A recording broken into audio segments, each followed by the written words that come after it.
Since 1971, when President Nixon took the United States off what was left of the gold standard, the world has operated under a system of money called fiat. The dollar, the pound, the euro are all government fiat currencies. Fiat is a Latin word meaning let it be so. It is the law that this government currency be money.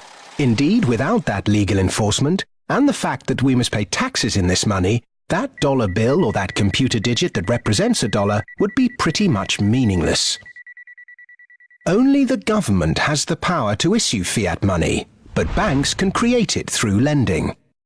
If somebody wants to borrow $10, a bank can create it from nowhere and lend it. It can then charge interest. Banks also create money by lending against an asset, such as a house. They're given the deeds to the house, and they create the money out of nowhere and lend it, at interest of course. Over the last 40 years, since this fiat system of money became the global norm, the supply of money has grown exponentially. In fact, we've seen the greatest growth in the supply of money in history. But who benefits? Of course, those that have the power to issue money, governments and banks. They haven't had to do anything productive, they just create money. Then those companies and individuals that get this money early. They can spend it before the prices of the things they want to buy have risen to reflect the new money in circulation. In other words, they get services, products, assets cheap. But prices soon rise, so holders of assets such as shares or houses will then see gains without there necessarily being any improvements to the company or house in question.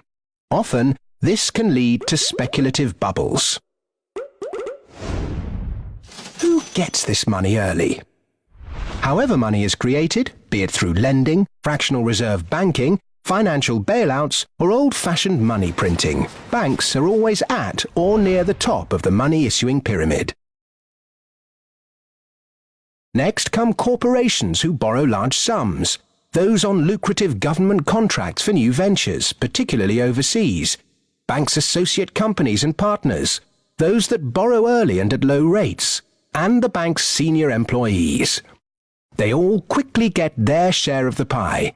In some cases, this will come in the form of bonuses. But what about those at the bottom of the pyramid? Those on fixed wages or incomes? Those who live in remote areas? Or those with savings? By the time this newly created money has filtered down to them, the prices of the things they want to buy have increased. Their savings buy them less, however, and their wages remain largely unchanged. In some cases, they have to take on debt just to be able to afford the things they were previously able to buy, which means they have to go back to the banks.